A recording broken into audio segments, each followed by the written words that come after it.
இன்னைக்கு 2 கோடி 3 கோடி நான் ஒரு சம்பளம் சொல்றாரு, வாங்கட்டும், சந்தோஷம். ஒரு இயக்குனரும் ஒரு தயாரிப்பாளர்னா எந்த நடிகையே கிடையாது. படமே நடக்காது. அவன் ரோட்ல வர வேண்டியதுதான், அது எவ்வளவு பெரிய ஆளா இருந்தாலும். உனக்கு என்ன அவ்வளவு பிஸி ஆயிட்டா? எல்லாருக்கும் சொல்றேன், தலைக்கான மட்டும் இருக்கக்கூடாது. பக்கத்து தெரு மச்சான் சொன்னா, எழுத்த வீட்டுல இருக்கிற மாப்பிள்ள சொன்னா 30 வருஷமா சினிமால அசிஸ்டன்ட் டைரக்டரா இருக்கான், படம் எடுத்தா இங்க ஊத்துறலாம், அங்க இப்படிலாம் வராதீங்க. அந்த படத்தை முடிப்பதற்கு தொடர்ந்து 3 ஆண்டுகள் போராடி ஒரு பணத்தையும் ரெடி செய்துவிட்டு ஒரு நடிகனையும் நடிகையும் தேடி அலைவது இருக்கிறதே, கொடுமையினுடைய உச்சம். உதாரணத்துக்கு அந்த படத்தினுடைய நடிகர் அசோக் செல்வன் எத்தனை படங்கள், அவரும் ஒரு படம் தயாரிச்சிருக்காரு. அந்த படத்தில் எவ்வளவு பிரச்சனை அவங்களுக்கும் தெரியும். அப்படிப்பட்டவரை முதலில் சந்திக்க வேண்டும் என்று நேரடியாக சந்தித்து எவ்வளவு பேலன்ஸ் இருக்கோ அப்படியே எடுத்து போய் கையில் கொடுத்துட்டு டேட்டு கேட்டு வந்தேன். 4 வருஷம் முடிச்ச படத்தை பணத்தை கொடுத்துட்டு நிறுத்தின பிற்பாடு 7 மாசம் டேட்டுக்காக வெயிட் பண்ண.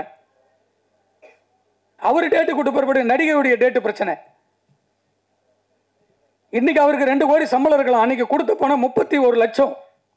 31 லட்சம் இன்னைக்கு பேங்க் வட்டி போட்டா கூட 1 கோடி ரூபாய் வட்டியாச்சு. இன்னைக்கு 2 கோடி 3 கோடி நான் ஒரு சம்பளம் சொல்றாரு, வாங்கட்டும், சந்தோஷம். ஒரு இயக்குனரும் ஒரு தயாரிப்பாளர்னா எந்த நடிகையே கிடையாது. இன்னைக்கு 10 கோடி பிசினஸ் ஆகுதுன்னா 10 தயாரிப்பாளர்கள் செத்த பிற்பாடு தான் ஒரு நடிகன் உச்சத்துக்கு போறான். அந்த தயாரிப்பாளரை திரும்பி பார்க்காத எந்த நடிகனும் உச்சிக்கு போய் திரும்ப வந்ததில்லை. கீழே உழுந்து கண்ணுக்கு முன்னாடியே பார்த்துருக்கோம் எவ்வளவு நடிகர் நடிகைகளை. இதுக்காக போராடி டைரக்டர் அழகா சொல்லிட்டு போட்டார் அழகு பெருமாள் சார். அவருடைய படைப்பெல்லாம் பார்த்து பிரமிப்பில் வந்தேன். அவருக்கெல்லாம் அசிஸ்டண்டா சேரணும். அந்த உணர்வு தாங்க தமிழ் சினிமா. ஒரு இயக்குனர் இத்தனை வருஷம் போராடி ஒரு படம் எடுத்து வச்சிருக்காரு. இந்த இயக்குனர் கதை சொல்லி உனக்கு பிடிச்சதானே இந்த படத்துக்கு நடிக்க வந்தீங்க.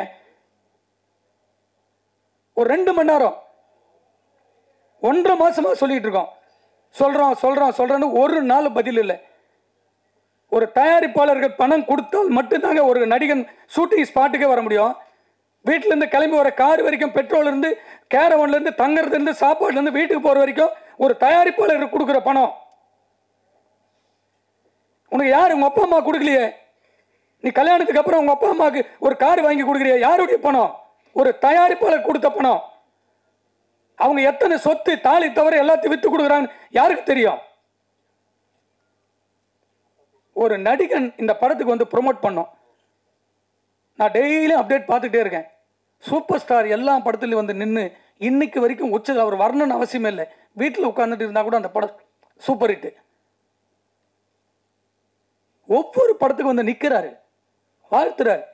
அதுக்கு அடுத்து எல்லா படத்துலையும் ப்ரொமோஷனில் பார்க்குற ஒரே ஒரு அடுத்த சூப்பர் ஸ்டார் விஜய் மட்டும்தான். எல்லா ரசிகர்கள் சந்திர கண்டென்ட் பேசுறாரு, ஒரு படத்தை கொண்டு போய் சேர்க்கிறாரு. அதுக்கப்புறம் பார்க்குறேன் தனுஷ் ஒவ்வொரு படத்திலையும் முன்னாடி நிற்கிறார். ஒரு படம் வெளிவரத்துக்கும் முழு பொறுப்பு, முழு சுதந்திரமோ, முழு உரிமையோ, பல கோடிகளை சம்பாதிக்க போறது ஒரு நடிகன் மட்டும்தான். இது இந்த படத்துக்காக பேசலுங்க. எனக்கு நிறைய ஹீரோக்கள் இருக்காங்க, டெய்லி உட்காந்து சாப்பிட்டுக்கிட்டு இருக்கேன். அவங்களும் எல்லாம் இறங்கி இந்த படம் வெளியே வரணும் போராடுறாங்க. லாஸ்டா ஒரு படம் பார்த்தங்க, வாஸ்கோட காமான்னு ஒரு படம். அவர் ஒரு 6 வருஷமா ஒரு படத்தை வரணும்னு ஒவ்வொரு நாளும் பேசுறாரு. இன்னைக்கு கூட போய் இந்த ஃபங்க்ஷனுக்கு வருது, ஒரு ப்ரொமோஷன் சாங் விடுறதுக்காக ஓடுறாப்புல ஒரு ஹீரோ. ஒரு இயக்குனருக்கு பெரிய பக்கபலமே ஒரு நடிகர்கள். இவங்கெல்லாம் இருந்தால் தான் ஒரு தயாரிப்பாளர்களுக்கு ஒரு பெரிய உத்வேகம் வரும். இதெல்லாம் ஏன் சொல்றேன்னா, ஒரு படம் வெற்றி படம் அமைந்த புறப்படும். இந்த வெற்றியை கொண்டாட போறது இந்த படத்துக்கு அப்புறம் எனக்கு 2 கோடி சம்பளம் கொடுன்னு கேட்கிறாப்புலன்னா இந்த வெற்றி படத்தினால தான். இந்த வெற்றி படத்தை இயக்கி இருக்கக்கூடிய பாலாஜி நல்ல படம் எடுக்கலையானா உனக்கு எப்படி 2 கோடி வரும்? அடுத்த படம் எனக்கு 25 கோடி, ஓடிடியில் 15 கோடி, நான் 5 கோடி கொடுக்குறேன், எடுத்துட்டு போங்க நான் படத்தையே சொல்லலாம், வாயில சொல்லிட்டு போகலாம் 20 கோடி 10 கோடின்னு. இன்னைக்கு ஒரு படம் கூட உட்கார்ந்து பல கோடிகள் போட்டு ஒவ்வொரு தயாரிப்பாளரும் டிஜிட்டல் சேட்டலைட் விற்கும் போது அவதிப்பட்டுக்கிட்டு இருக்கோம். இந்த வேதனை சொல்லவே கூடாதுன்னு நினைச்சேன். ஆனால் நேற்று நைட்டு வரைக்கும் சரி வேண்டாம் தான் பொறுமையா இருந்தோம். இதில் இருக்கிற எத்தனை டெக்னீஷியன் உட்காந்துருக்காங்க, எதுக்கு உட்காந்துருக்காங்க? இங்க ஜெயிக்கணும்னு நினைக்கிறவங்க ஒவ்வொருத்தரும் போராட்ட களத்தை நிற்கிறாங்க. ஜெயிச்ச பிறகு எல்லாருமே ஜெயிக்கணும்னு நினைக்கிறவங்களே தோக்கடிச்சுட்டு போயிடறாங்க.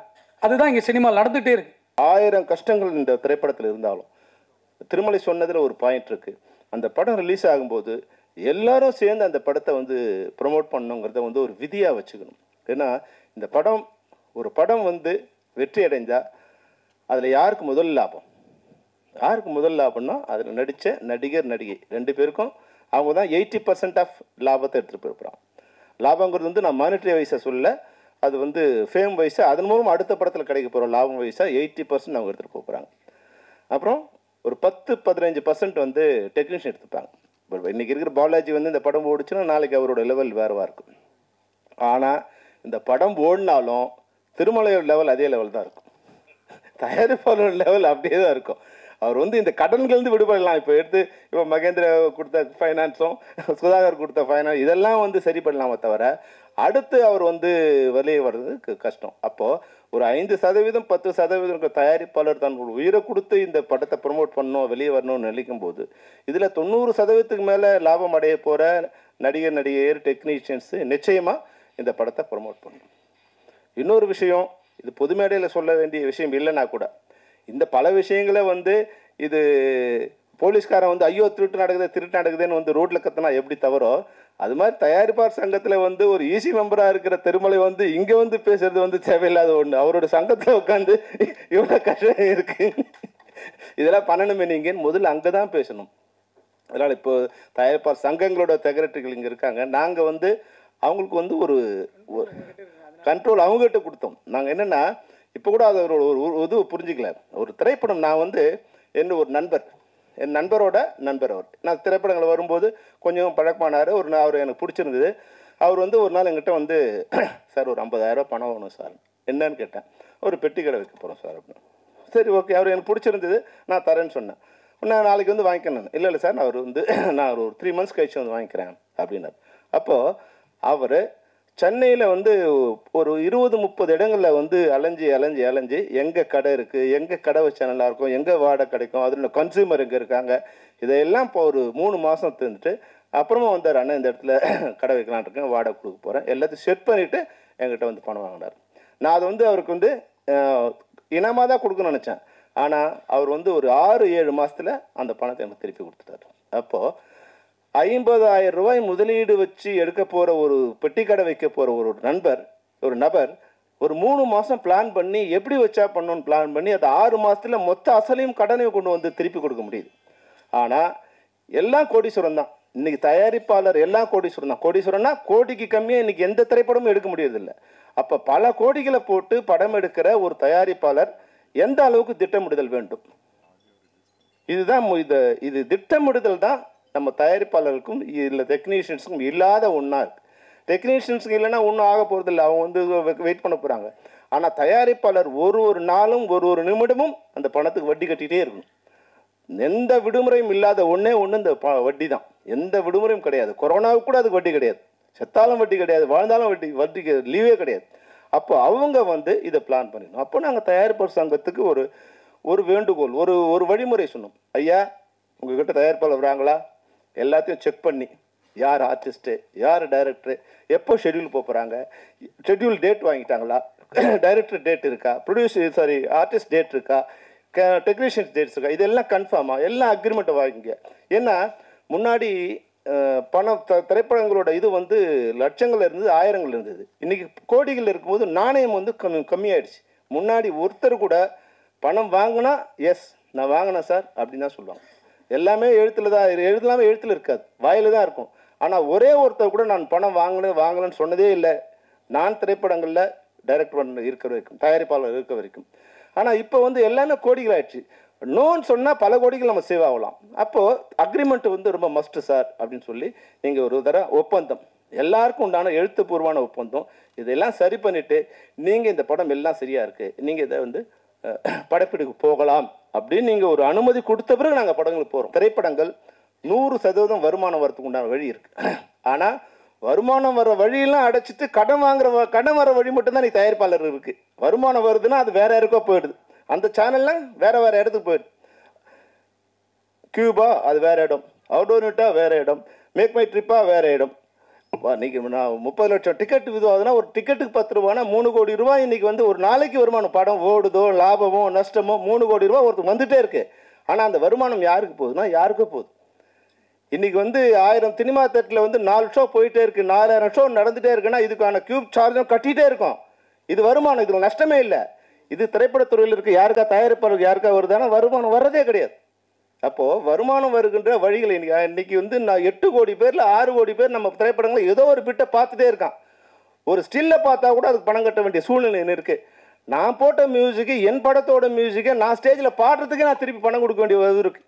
1 லட்ச ரூபா பணம் கொடுத்து வாங்கின என்னோட பாட்டை நான் இன்னைக்கு இப்போ ஸ்டேஜில் போனேன்னா அவனுக்கு 3 லட்ச ரூபா ஒரு பாட்டுக்கு ஒரு தடவைக்கு நான் பணம் கொடுக்க வேண்டிய அவலம் இன்னைக்கு இருக்கு. அப்போ என்னோட படம் வருமானம், என்னோட திரைப்படம் பல பேருக்கு பல வழிகளில் வருமானத்தை கொட்டி கூச்சிட்டே இருக்கு. ஆனால் படம் எடுத்த தயாரிப்பாளருக்கு அந்த வருமானம் வருவதில்லை.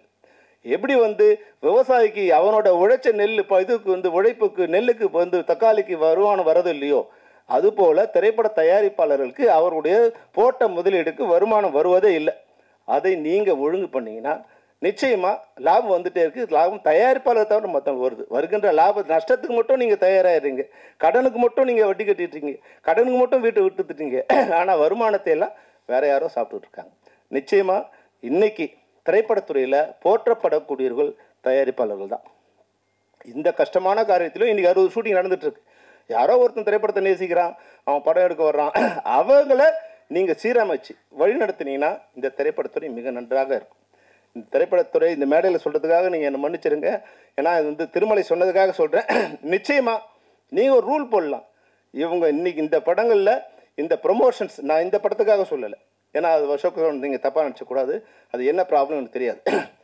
எந்த திரைப்படமோ அந்த திரைப்படத்துக்கு உண்டான ஒத்துழைப்போ ப்ரொமோஷன்ஸுக்கோ வராதவர்கள் கூட நீங்கள் எங்கேயோ போய் படம் எடுத்துங்க, நாங்கள் உங்களை வச்சு படம் எடுக்க மாட்டேன்னு சொன்னீங்கன்னா யாரும் உங்களை அவங்க படமே நடக்காது. அவங்களாம் ரோட்டில் வர வேண்டியதுதான். அது எவ்வளோ பெரிய ஆளாக இருந்தாலும் அந்த இது உங்கள்கிட்ட இருக்குது. ஆனால் என்ன இல்லைன்னா இதை இணைந்து சொல்லக்கூடிய பலம் உங்களுக்கு இல்லை. தனிப்பட்ட முறையில் நீங்கள் புலம்பிக்கலாமே தவிர இணைந்து தயாரிப்பாளர்கள் குரலாய் ஒரே குரலாய் ஒலித்தால் தமிழ் சினிமா உருப்படும். ப்ரொமோஷனுக்கு கூட ஹீரோ வரல, ஹீரோயின் வரல, வரணும். செல்லுமணி சில விஷயங்கள்லாம் சொன்னார். இந்த திட்டம்லாம் நாங்கள் போடுறோம் சார், இதெல்லாம் போடுறோம் சார், படம் எடுக்கும்போது எல்லாம் போடாமல் எடுப்போமா?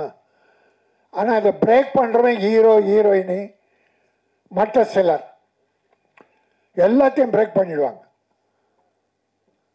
டப்பிங் பேசுறதுக்கு முன்னால் பணம் வேணும்னா உனக்கு ஏதாவது அசிங்கமாக இல்லை, உன் மேலே உனக்கு நம்பிக்கை இல்லை, படம் வியாபாரம் ஆகலை, உன்னை வச்சு நாங்கள் படம் எடுக்கிறோம், வட்டிக்கு வாங்குகிறோம், கஷ்டப்படுறோம். இப்போ பாருங்கள் 4 வருஷம் 5 வருஷம் படம் இந்த படம் முடியும்னா அப்போ என்ன கஷ்டம் இருக்கணும்? பொருளாதார கஷ்டம்தான் இருக்கணும்.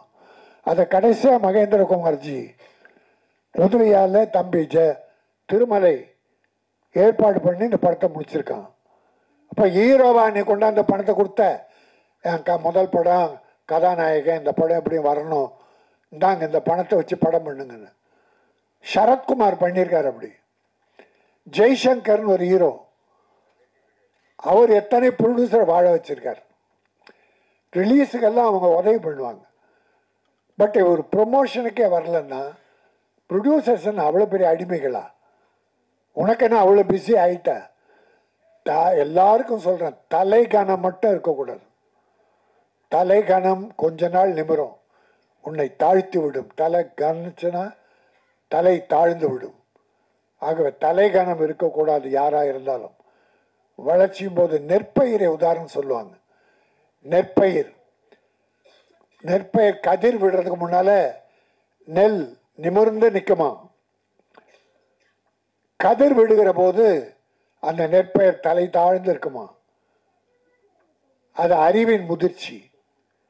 அது போல வளர புகழ் வளர வளர அமைதியும் தன்னடக்கம் இருந்தா நீ மேலும் உயர்வாய். அடுத்தவங்க வைத்தறித்தலுக்கு சாபத்துக்கு மட்டும் ஆளாகாதீங்க யாரா இருந்தாலும். ஆனால் நான் இவ்வளோ சொன்னாலும் என் தயாரிப்பாளர் மேலே தான் நான் குறைப்பட்டுக்குவேன். வேற எவனை பற்றியும் நான் குறைப்பட மாட்டேன். போட்டி போட்டுக்கிட்டு இந்த படம் வெற்றி பெற்றா முதல்ல அந்த ஹீரோ கிட்ட போய் நிற்க போகிறது யாரு?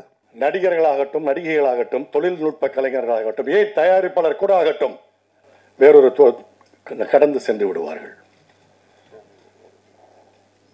ஆனால் ஒவ்வொரு மணித்துளியும் இந்த படம் எப்போ ரிலீஸ் ஆகும், நம்ம ப்ராடக்ட் எப்போ ஸ்க்ரீனுக்கு வரும், இந்த காட்சி மக்கள் எப்போ ரசிப்பாங்க, இந்த சாங் எப்படி ரீச் ஆகும்னு ஒவ்வொரு செகண்டும்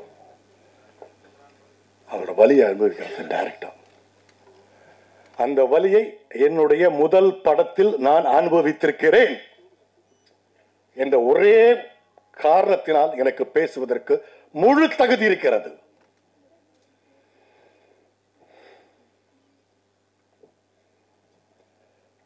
சினிமா தொழில் பொழுதுபோக்கு தொழில் அல்ல. இது உழைப்பை கோரும் தொழில். இது அர்ப்பணிப்பை கோரும் தொழில். பக்கத்து தெரு மச்சான் சொன்னா, எழுத்த வீட்டில் இருக்கிற மாப்பிள்ளை சொன்னா 30 வருஷமா சினிமாவில் அசிஸ்டன்ட் டைரக்டரா இருக்கான், படம் எடுத்தா இங்க ஊத்தரலாம் அங்க, இப்படிலாம் வராதீங்க தயவு செய்து.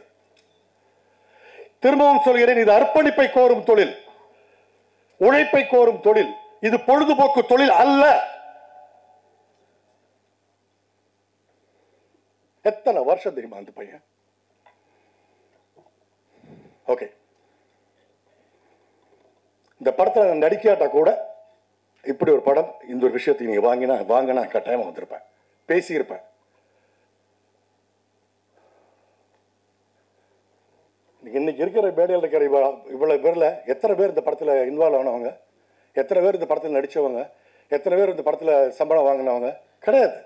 ஏன்னா அவங்களுக்கு வேற வேற வேற வேற ப்ரையாரிட்டி இருக்கு.